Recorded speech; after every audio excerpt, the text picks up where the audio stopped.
Hello?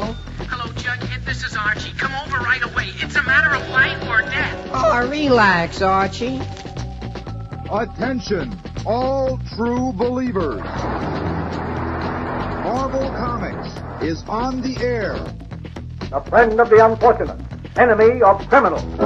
In reality, Dan Garrett, a rookie patrolman, loved by everyone but suspected by none of being the Blue Beetle.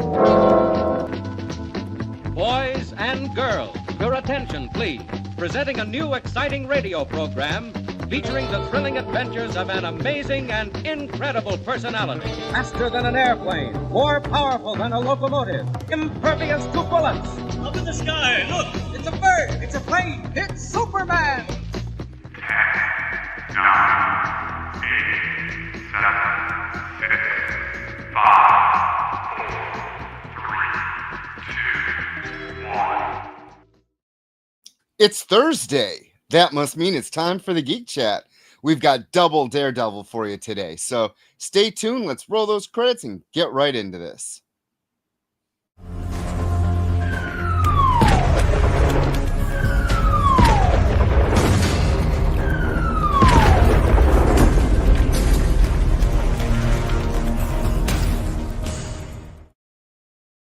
Hello, everybody, and welcome to the Geek Chat on the Experience. I'm Rich. I'm Dez. And that was weird. No, I'm Beardy Rich. And I'm Little Black Beardy Dez. Because that's how we used to do it. I know, it's weird. Used to do like, I'm Rich and I'm Dez, and we'd keep on going. And yeah. So it's just funny to like do a callback to that. So hi everyone inside the YouTube. Sorry, inside wherever you're watching, inside the internets. Hi Garth Long, hi Steve, hi Leonard. Thank you so much everyone for joining us. I know that we were out last week. Decided to take care of some stuff, keep these geeks healthy. So, but we're back and we've got some stuff to talk about. But yes, we do. Before we get into all that, want to say we do have our giveaway. Can you believe it? Yes, there it is. Yes, it's the all new Venom number 5. It's where we get to see Mary Jane as Venom and Venom and Mary Jane together. So I don't read it, but is this the original Venom or is this a new Venom too? So I read the number 1 and I have them all. And it wasn't until Marvel decided it needed more eyes on the book to spoil it that it was MJ. That's so annoying. There really was. So this is the all-new Venom, number 5, 1 in 25, Dyke Ruan variant. There was a couple different variants. Marvel sent out a spoiler variant. I want to say it was Clayton Crane did a spoiler variant for it. And you saw all the different things with like the different heads on it and who it could be. Yes, that was the mystery from number 1, is one of these people was going to be it. Yeah. And they chose MJ. And I don't want to say much right now about that because I have some thoughts for the last part of the show when we actually talk about poor Peter Parker and what his new book is. Yeah, I do agree with you, Leonard, that Aunt May would have made a better choice. Yeah, that's what I'm kind of picturing that in my head. I don't know why they did MJ. I don't know why they did it. We'll talk about that. I have ideas. Okay. So we'll save that because we're gonna end the show with Amazing Spider-Man number 1. So please stay tuned for that because it's got a fantastic writer and a fantastic artist. But let's see how this first issue went. So stay tuned. But before that, and as always, remember, post Geek Chat in the description. Get this fantastic Venom variant, and it has the Mary Jane as Venom. I mean, that's the big reveal. So yes, and Rich is wearing his Cobra t-shirt because spoilers. We will be talking about G.I. Joe. Yes, Steve, we are going to be reviewing this week's Silent Mission. I can't wait to talk about it. Yes. And I got Des to read a G.I. Joe book. So, anytime I get a chance to have him read something I love, I cannot wait to hear what that didn't sound good. I can't wait to talk about it. Something was missing. So, okay. Yeah, words. I'm trying to read. Yes, show enough. Yes. MJ is MJ, Venom. yes, Leonard. She was terrified of Venom, and now they're besties. So hey, folks. Can I do what again? G.I. Joe. We're gonna get sued by Hasbro. Anyway, so moving right along, let's talk about Daredevil episode 7 and 8. I got to tell you a secret. Don't tell anybody. I actually kind of enjoyed the last episode. I knew you would. Until the end. Really? Don't tell anybody though, because I got to be the curmudgeon. Okay, so let's start with number 7. Number 7, in a nutshell, basically you find out that Muse really enjoys or likes the Doctor, the therapist, who is Daredevil's romantic partner, and the Fisk's and the Fisk's therapist. So yes. Muse is infatuated with her because supposedly she revealed his ability, and it's funny because I think the guy, and I didn't fact check this later, so please fact check me in the comments, but that guy who played Muse, I think he was the crazy mutated guy in Wednesday as well, who was the red herring. And I honestly believe that guy gave the same sort of speech to like Wednesday. Interesting seeing him, and I don't know, but did we see him? Yes. See him without his mask on, with the rest of his costume on. He always had his mask on, right? Because I don't think that was the same guy, because I don't think the builds were the same. Because I kept thinking whenever they did the long shots and the fight scenes, I was like, I don't think this is the same guy, because he had, I don't know, just it felt that their fight scene felt off a little bit. Well, there's a reason for that. We saw him last at the book signing. Yes, when she had the book signing. Yeah, and so I think what a waste of a character. Yes, 100% waste.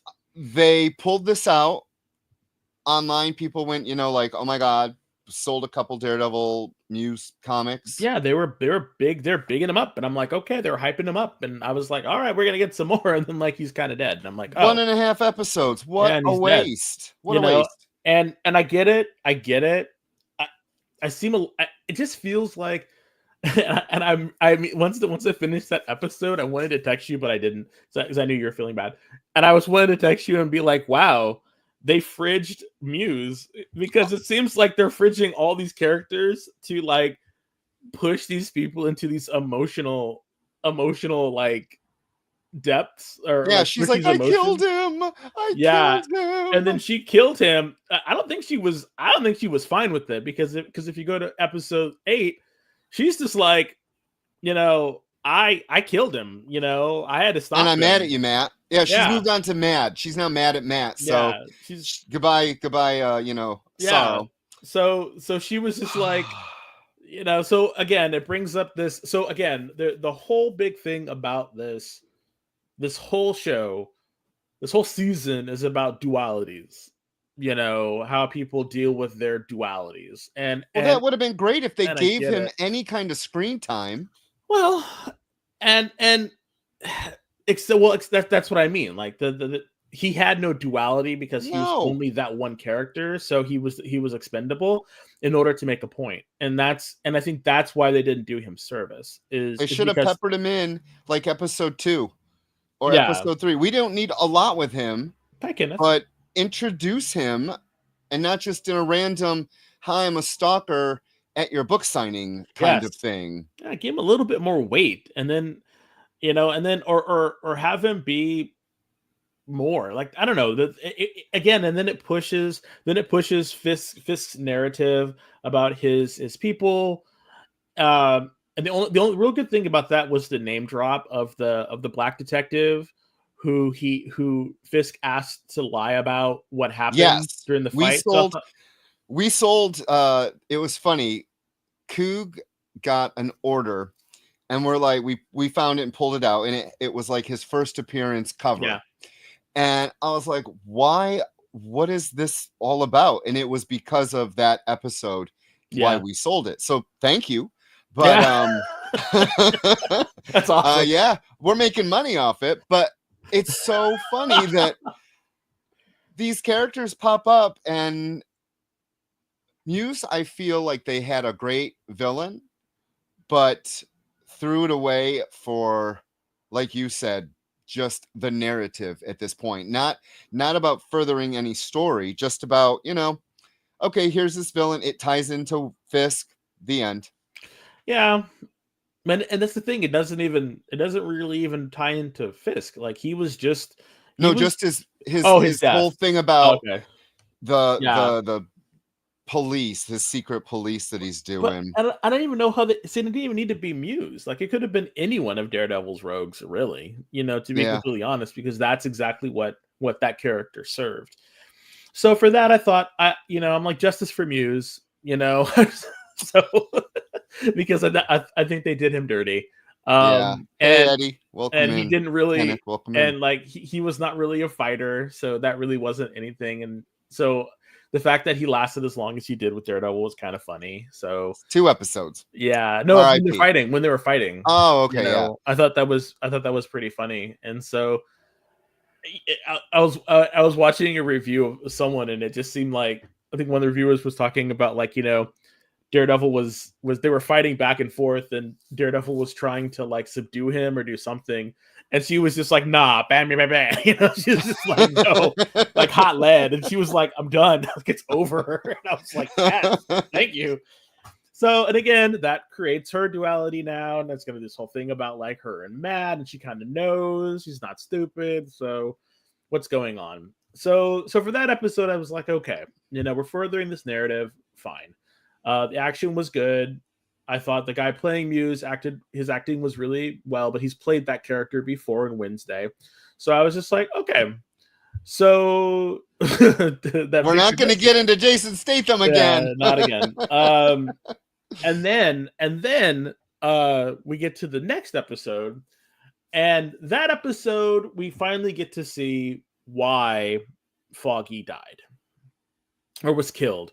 I mean, speculation on the internet is that he's actually not dead, and they faked his death. He faked his death in order to get away, and for whatever reason. So maybe Foggy will be coming back. Yeah. No, I hope they don't.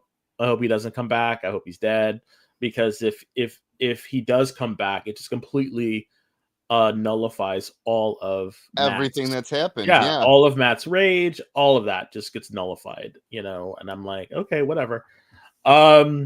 So we have a party. We have a party, in which everything is revealed. And what did you think about seeing your buddy again? Your buddy Bullseye. Okay, so let's go back previous to that. When when they did the thing with Matt and Kingpin, another episode where they mirror each other. Yeah. But this time, Fisk takes Vanessa. I thought that the writing in this episode was one of the strongest. We actually, after the show was done, rewound and I wanted to see who the writers were. Wow. Because it was different. The episode felt different. It felt engaging, and it felt like things were happening for the characters. And I really like the fact that she fell back in love with him. That's kind of how I'm seeing this. When she shoots the guy directly like 5 times, like he's dead. And the fact that they came into the ball together and the look was different than the rest of the episodes, how you could see it, the acting between the two and the connection that they finally had going into society together. I really liked that. I took it the opposite way, actually. Really? Yeah, I took it the way of her killing him as a way to release him from Fisk's vengeance. Well, yeah, I mean, it was not to I mean, that ingratiating her to Fisk was a byproduct of her killing him to free him, and her playing this role. She's playing a role. she's playing a role. I really believe that she is playing a role because she is meeting with people in secret. She's getting them killed. I do believe that she set that tracksuit guy up and got him killed. Oh God, for sure. But she also addresses that to him. Yeah. So I believe that she's playing a role and she's playing a long game. I do believe we are going to see her fully on display in the next season. I think that's when we're gonna see it, and then she's going to assert her dominance, because the next season I believe is going to be Kingpin's fall from grace, and it's going to. So while they're mirroring each other now in this season, they're gonna flip, and we're gonna see Daredevil's rise and Kingpin's fall again. Cool. Well, and they're gonna be and even though they're mirroring each other now, they're gonna be like this, and they're gonna get separated out, because Fisk is starting to revert back to old stuff and old ways. Yes. What he did to Swordsman, I thought was like, what the hell, So stuff like that, I'm like, oh. That Swordsman was in the previous series. No, he was introduced in Hawkeye. He was? Yeah. Oh, yeah, wow. he was Don't remember that. He was the guy that they assumed was the villain, but he was not. He was dating the female Hawkeye, I can't remember her name, Kate Bishop's mother. Okay. Yeah. So the ending. Let's just get to the ending, because you did not seem very pleased with the ending. Spoilers, everybody. I need Matt to, like, he's literally dating a therapist. He should get that, like, he should get her services for either free or at a discount, because he is all over the place. Once he finds out through his own, like, super hearing that he deduces that it was actually, Vanessa, who ordered the hit on Foggy. And, the whole thing with, like, and like, the writing is kind of crazy in this episode, because why would why did Matt go and see Bullseye? Like, I don't like that whole thing. And then him fighting with him and then breaking off his tooth. I thought it was cool that he used his tooth to kill people. Like, that was cool. But the whole setup for that scene seemed like, oh, come on. Like, they didn't need to bring Matt into that. They could have just showed, Bullseye get out by himself and then go and try to kill Fisk for revenge. That would have been fine. But having Matt be there, that was silly. I didn't really think that was necessary. The whole scene I didn't think was necessary. And then we get there, and then Bullseye takes the shot, and Matt jumps in front of the bullet to save Wilson Fisk. And I'm like, why? Like, okay. Do you want to know why I think? Please enlighten us. So this whole time, Matt has been trying to be holier than thou. And then we have Hector come in, and he blows Hector's secret identity to show that these vigilantes want to protect people. Yeah. So I saw it as Matt wanting to show Fisk. Now, this is the crazy part. Wanting to show Fisk that the vigilantes save lives. He literally took a bullet for him, because that's what he would do for people. After all Wilson Fisk has done for him, I mean, it would have hit him in the shoulder, but it would hit him in the upper chest. Remember, he's shorter. Matt is shorter than. That's what I'm saying. Wilson Fisk. So it would have hit Fisk. It would hit Fisk in the. He hit him.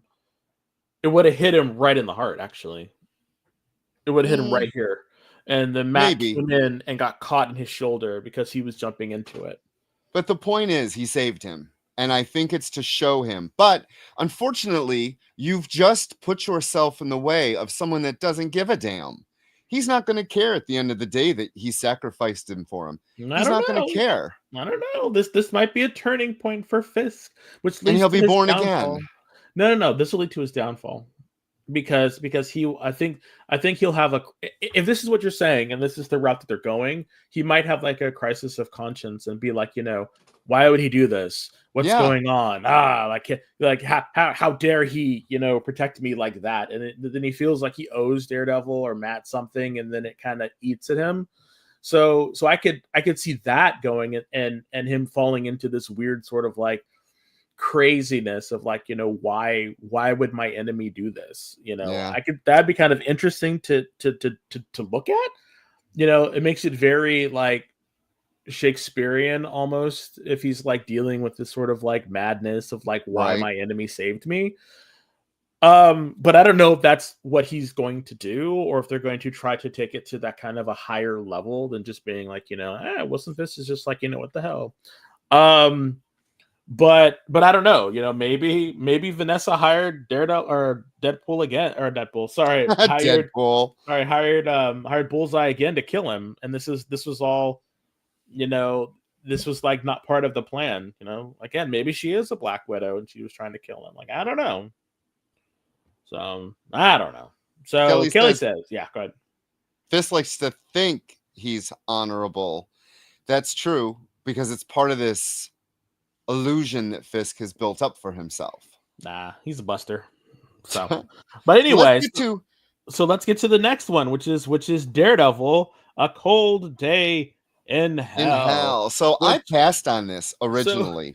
So there's this guy I used to watch on TikTok. Like I don't watch TikTok anymore, but there's this black guy I used to watch. He was fantastic, old school comic book reader, and he would give his opinions on various different comic books of the day. And a classic reader, read since he was a kid. I think he's in his like late 50s, early 60s. But he had a very good speaking voice and everything. And so when he was talking about books like this, he called them old bastard books. And he says, and he said, which I thought was really funny, is all of these old bastard books are some of the laziest writing because they're the laziest writing because all you're doing is piling up and piling crap on the character, on an old character. And it just and they all read the same and they all feel the same, and it all creates these sort of like these jaded heroes that used to be heroic and now they're old and jaded and broken down and they're supposed to like come back to their glory. And so for that image and that thought is always stuck in my mind when I read these sort of like old bastard comics. And I hate to say it, this was more of the same. And it was kind of boring for me. All right. So after that cheery intro, we have Daredevil, Cold Day in Hell. The story is by Charles Soule and Steve McNiven. Dialogue, Charles Soule. Art, Steve McNiven. And the letters were done by VC's Clayton Cowles.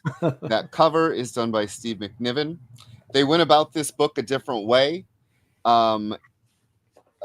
Soule let, I'm just going to use first names. Charles let Steve do most of the panel work himself. And it's a 16-page panel broken up into the difference. But it's very visually striking, I have to say. The art in this book, for me, was pretty good. But it reminded me more of, oh my God, I'm going to have to get his name in the commercial break.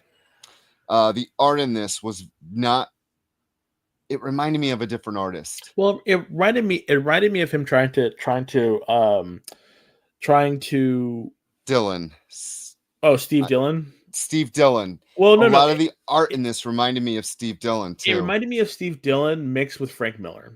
Yeah. And it seemed like he was really trying to give this as an ode to Frank Miller, an ode to that sort of like, Dark Knight sort of feeling, because this really feels like, and the Dark Knight was kind of like the quintessential sort of like old bastard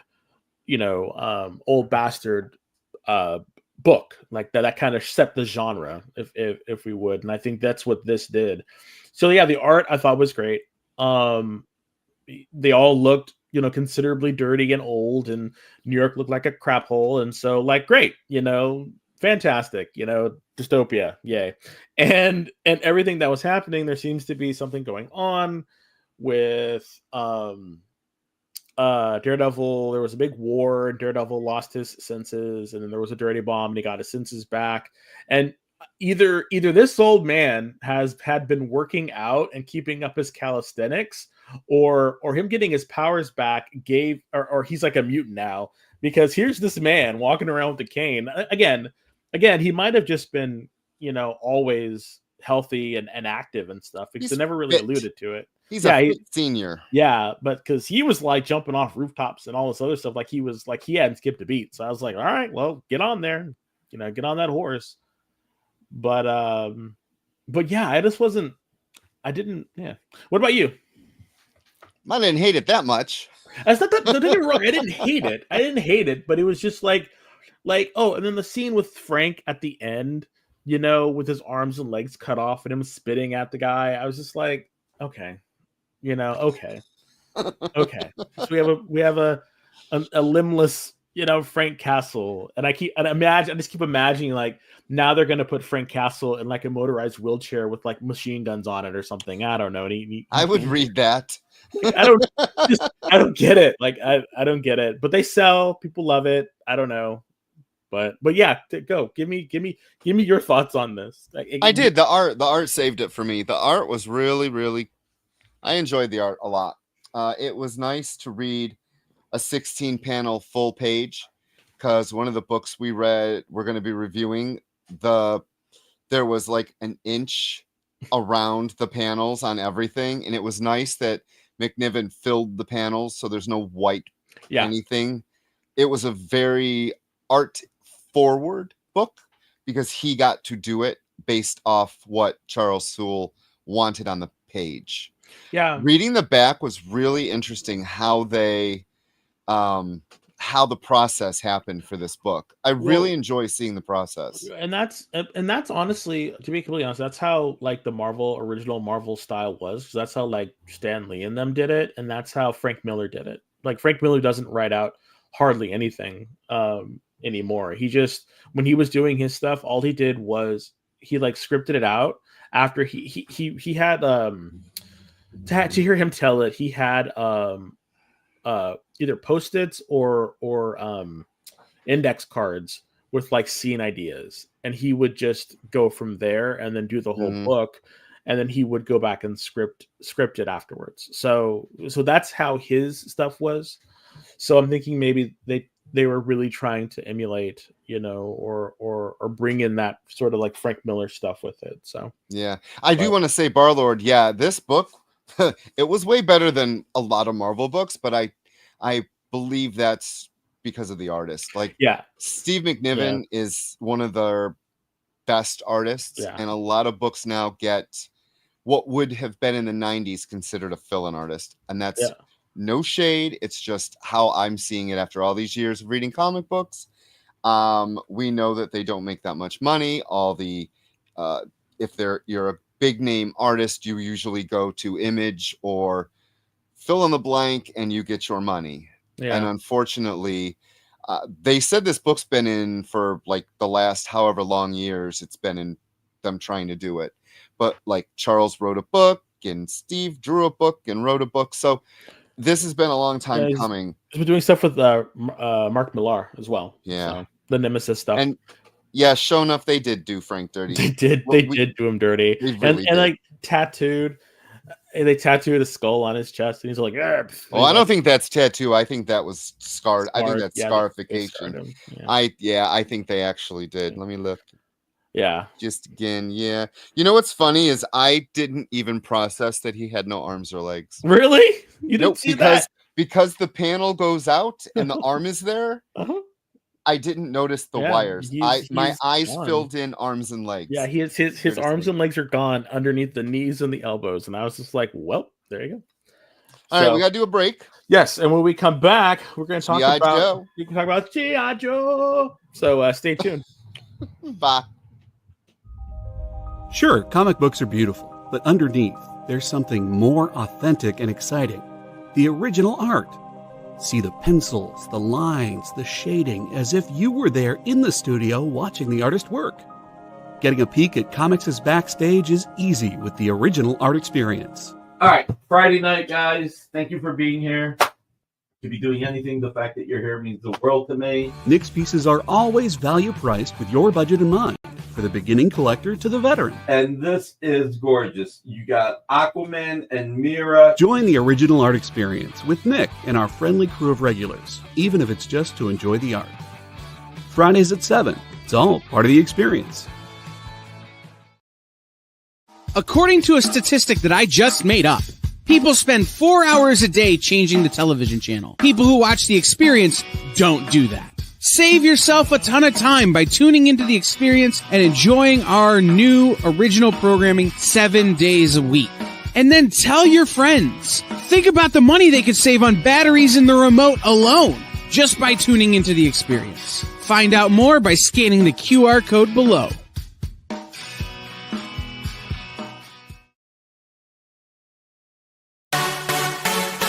Twitch. It's not just what happens when you have too many energy drinks anymore. Check out our content over there, too.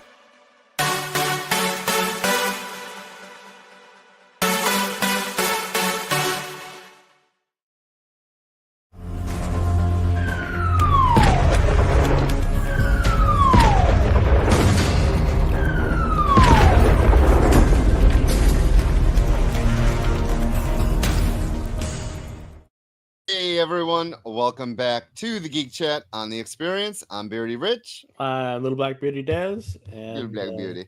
Yeah, and please hit that thumbs up, everyone. Thanks, Nick. And share, like, and subscribe. Let people know that we're here and we're giving away free stuff like this.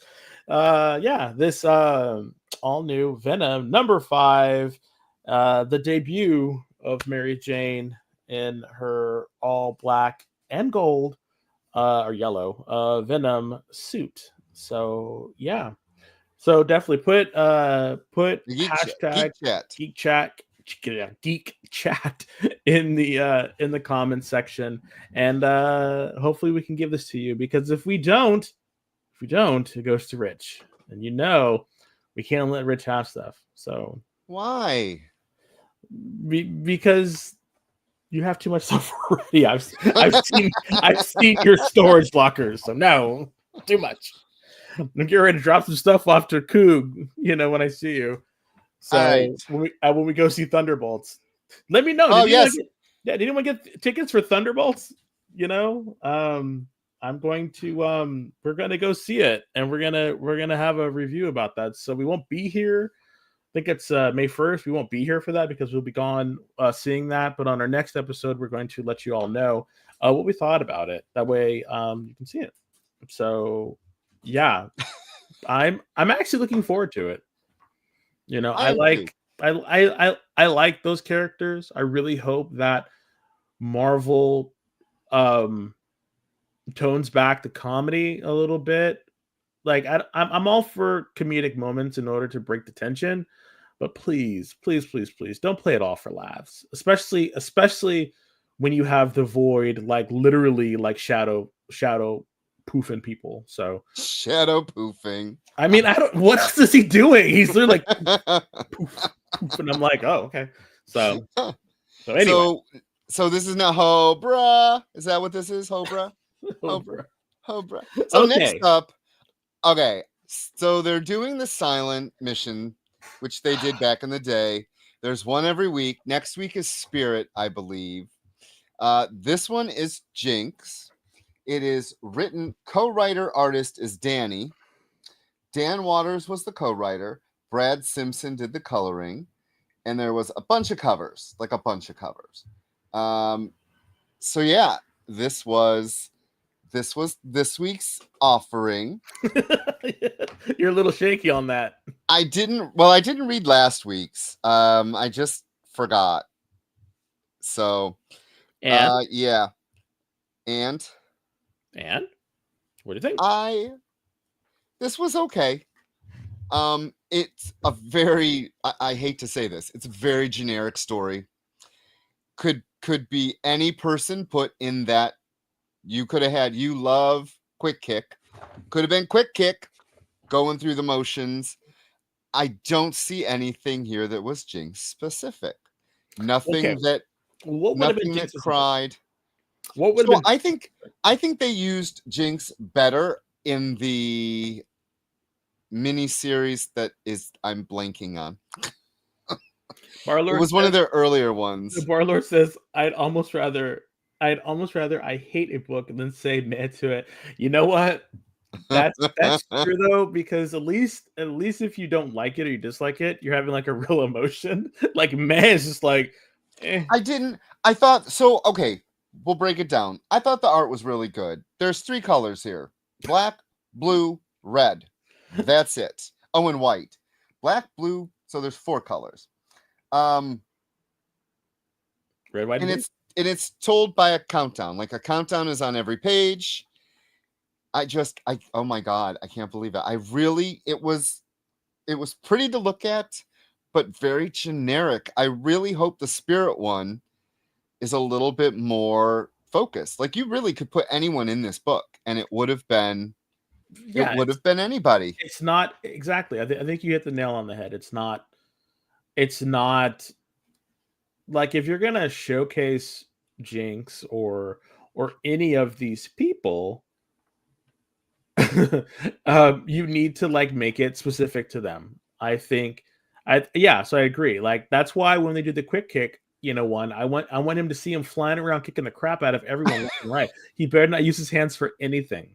There better be like just kicks everywhere. He takes the shit out and throws them while he's or something. I don't know. Les Steve says silent missions, huh? So even the explosions kept it quiet.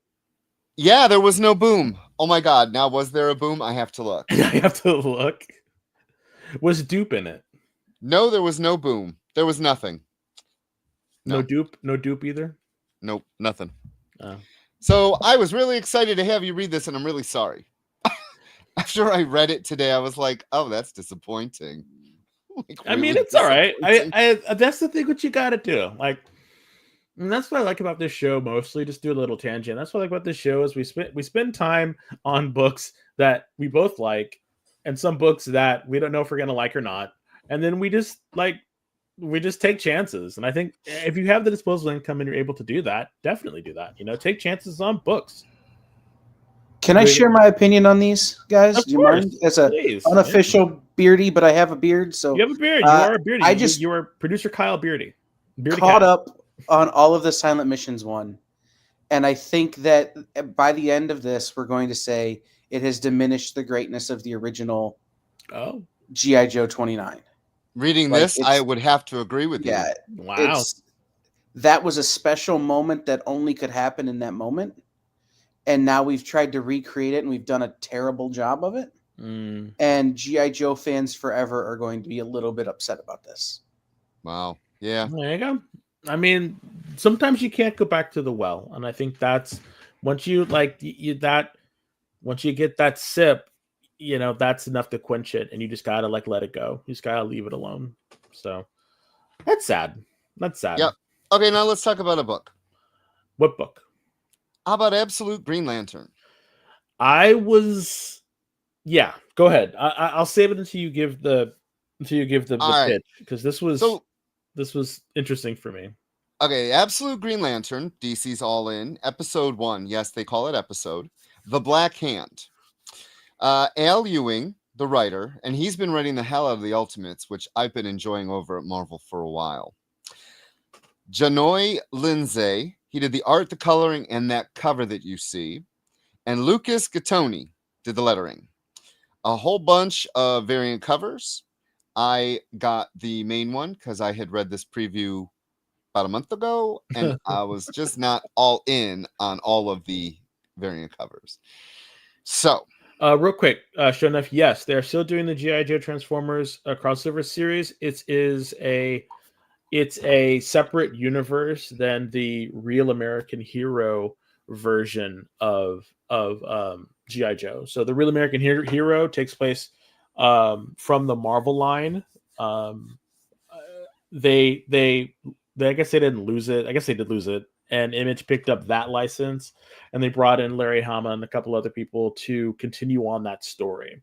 Whereas considering it ended on a cliffhanger, so and now they're running with that, and then the Energon stuff is in a separate universe, and they released a couple of small solo series to kind of get everyone interested, and then they're going to release, or they did release the actual G.I. Joe proper. So and they are tied together so far. So we haven't had I don't think we've had a huge crossover yet, have we? Not yet. No, but we're probably going to have like an Energon War or something. So just stay tuned. So what did you think about this?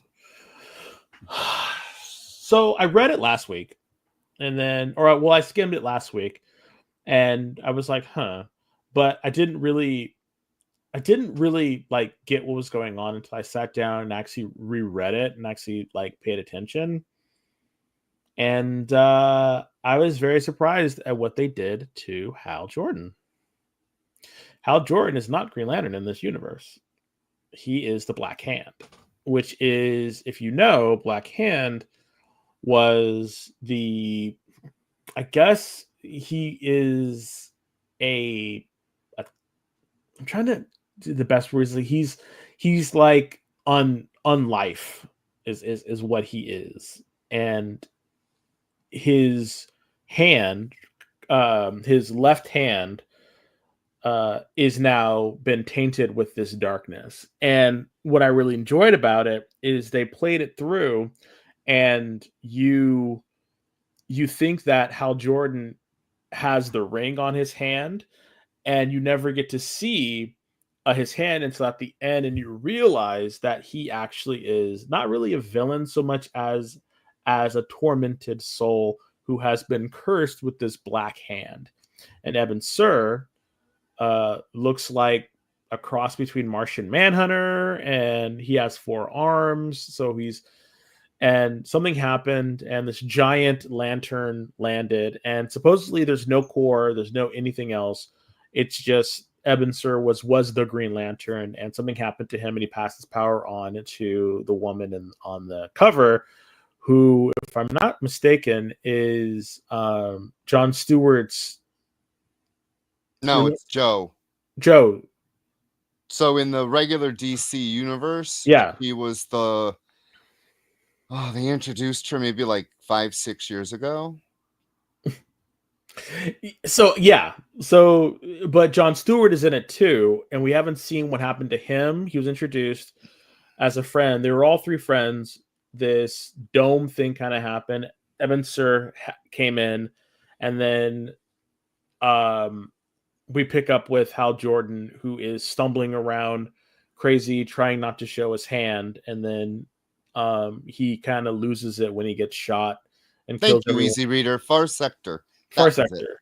So that is her. Okay. Yeah. Okay, so she's the one from Far Sector. Okay, because like I was looking at her look, and I couldn't place it. So yeah, I haven't read Far Sector. It's fantastic, but I haven't read it, so I need to read it. So yeah, so they made her the Green Lantern. Hal Jordan is the antagonist right now so far, and we have no idea what happened to John Stewart after the Green Lantern ship, or this giant Green Lantern symbol, just kind of landed in a city, and all hell broke loose. So of course it's a proper mystery. What are you gonna do? And I actually kind of liked it. Like I liked this. I don't know, like I have no idea where it's going to go, and I like that. I honestly, because I honestly thought, Rich, that they were making the Green Lantern almost like the Syndicate's Green Lantern, Yellow Ring or Power Ring. I thought they were doing something like that with it, and this was like an alternate take of Hal Jordan. And Hal Jordan was actually a version of Power Ring from Earth 3's Syndicate. And I thought, oh, that's interesting. But then he's not. He's something else. And I was like, oh shit. So again, I liked it. I was interested. It seems cool. I thought Flash was better, but this I think is pretty good. What was your thoughts? So on the last page, they show the Green Lantern symbol in her chest. Yeah. And there's no ring. Supposedly there's no ring to this. Although she has a ring on her finger. Yeah. They've said no ring, no core, you know, all this. So if there's not going to be a core, you just introduced basically 4 Green Lanterns in one book. Because they mentioned Guy. Well, Guy was the sheriff. Guy's the sheriff. Yeah. I think the twist is far enough from the original. I just want to see how the rest of it unfolds, because where he's going with this, like you said, I have zero clue. Is Hale going to become like a proper Black Hand? The Hand is protecting him, obviously. Abin Sur's redesign was a little strange. Yeah, I didn't like it. I need to talk about the art, because for me, I've been saying this since we started this a long time ago. Comics are a visual medium. Without it, it's just a book. I was not a fan of the page layouts of this issue at all. I thought having the white bleed on the sides, and I'm going to show everyone so they know what I'm talking about. Every page looks like that. At the top. Yeah. All around. You get the white all around it. There are some page spreads for sure he uses, but again, it's used with a black because this is supposed to be like a TV. Maybe it's a scaling issue. Shows you. He does this throughout the book, the artist. I also thought this was my problem in the beginning with Batman, Superman, Wonder Woman. Wonder Woman got a new artist who I've now really grown to like the art in that book, but it bugged me that Wonder Woman has always gotten the shaft when it comes to the big 3. When it comes to the Trinity, Wonder Woman is always left behind. Superman gets 10 books, Batman gets 10 books. She always has gotten 1 book. So the art, I thought, was a choice on her book. But like I said, he's really growing on me. Batman was given an amazing artist right off the bat. So now we get to, you and I reviewed John Jaws, Martian Manhunter, and his art is very polarizing. You either like it or you don't, I think. I don't think there's a middle ground for that artist. The Flash got someone that can convey speed. At least there's that. This artist, I feel like they picked off DeviantArt and said, hey, we're going to give you a Green Lantern book. It's not bad by any means. I just don't see it as being... Oh my God, I can't believe I'm going to say this. This belongs in a Marvel book. How Marvel does their art. I think DC has been giving us a little better. I didn't hate the art by any means. It was very serviceable. Huh? It just didn't wow you. It did not wow me at all. And I think that's also what hurt the story. It's very solid. I don't want anyone to think that, it is a very solid, doable art style. Oh my God, West Coast Avengers. We're not even going to get into that book. No. And the art is very, serviceable, but it just did not wow me. And the size ratio it really kills me that there must have been a sizing issue on it. I actually did like this to make it bigger. How much I use my phone. Yes, you can't do that. Yeah. But that was me. And I don't. Let's get to the next book. If you are enjoying the DC stuff and you really want to get all in, I would say get it. Get all in the bathtub with it. Okay. So Amazing Spider-Man #1. Let's go. Yeah, I gotta find the credits for this one. Joe Casey and Pepe Larraza. It was Joe Kelly. Oh, that's for the second book. Yes, it was Joe Kelly, Pepe Larraz, Marte Gracia, and VC's Joe Caramagna.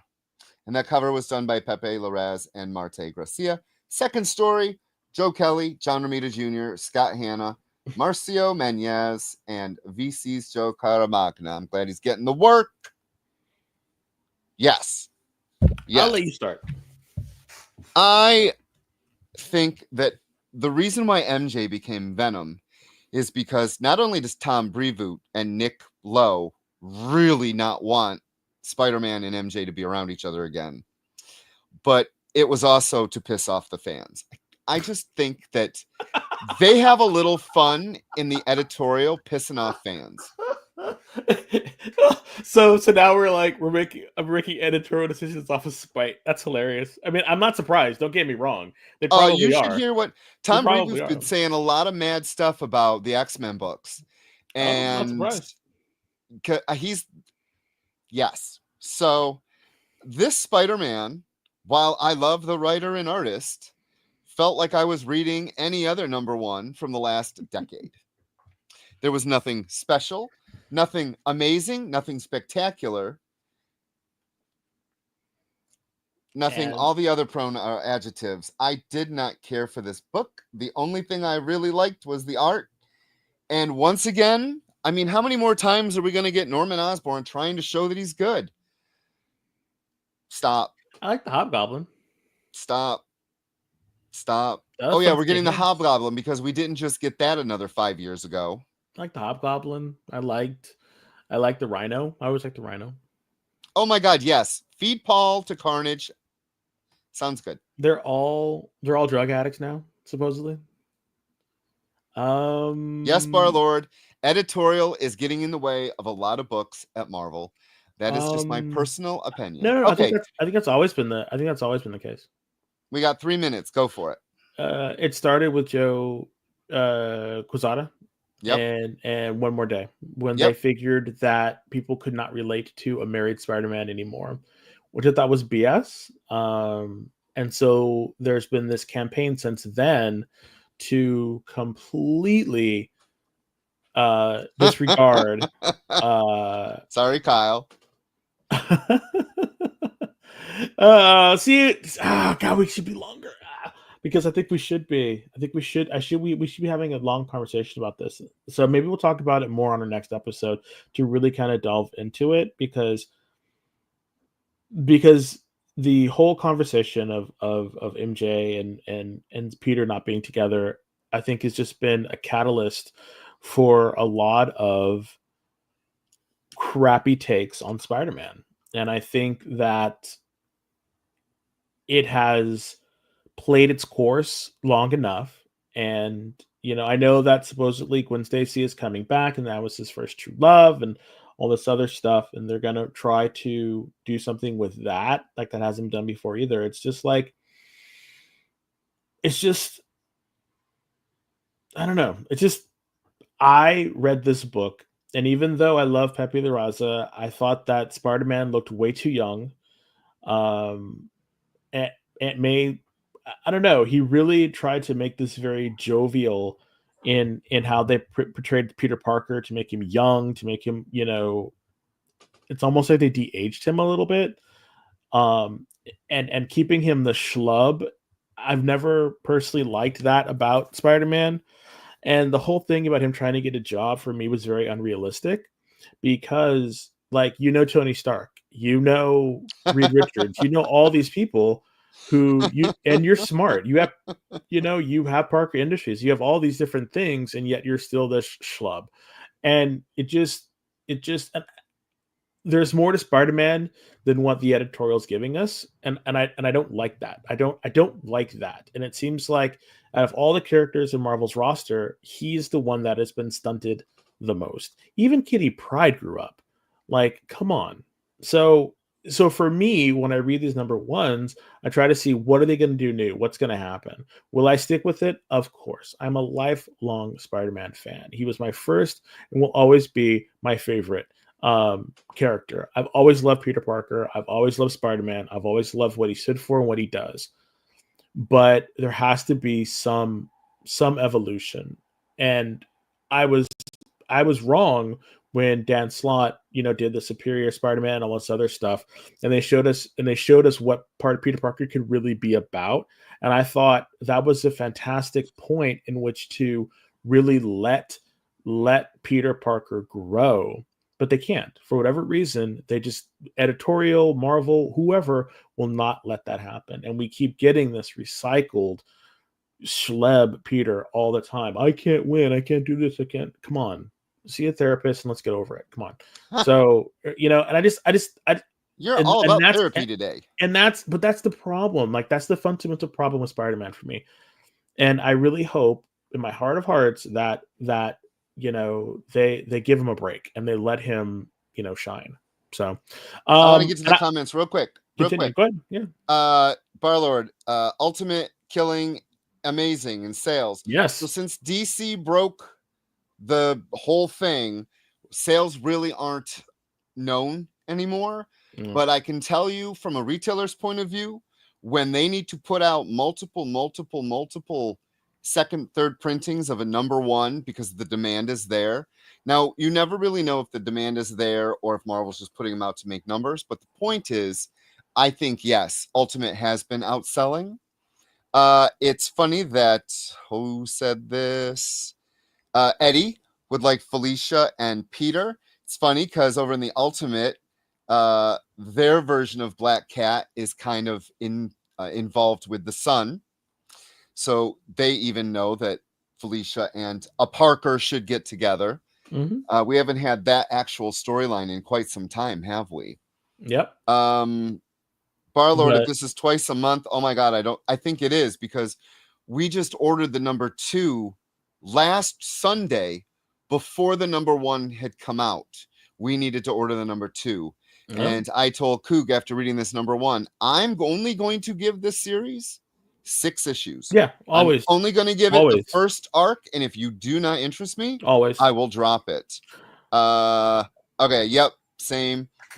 Experience says, Barlord and anyone else can head over to Prana Direct Market Solutions website and sign up for their mailing list. They have the closest thing we can have right now to sales figures. So if you really want to see where this is going, do that. Yeah. All right, everybody, it's that time. We want to give you this free comic, which is Venom number 5. Sorry, and, number 5. Sorry, it's but it's like the Ruan variant. Yeah, it's the cover and the variant. Mary Jane is now Venom. We can see this. I really hope that they get back together and Spidey and Venom do it. So yay! Jesus, that'd be a very weird 3-way. Anyway. But that's for another show. If you haven't already, please put in hashtag Geek Chat. We really want to give this away because if we do not, we give it to Rich. So, all right, producer Kyle, Beardy Kyle, can you please put on that beautiful roller and let's go. Please note, if you won in the last 30 days, you cannot win again. So I have my thing right here to let you know. Garfwong. Yay! Congratulations! You have not won in a while, so you will be getting this. I really hope that you love it.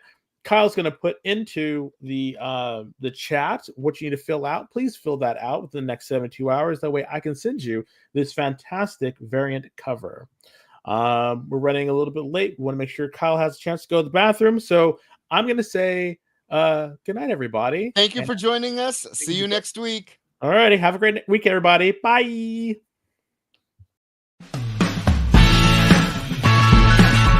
Join the party. Head over to our link tree to find all the links for everywhere the experience is all the time.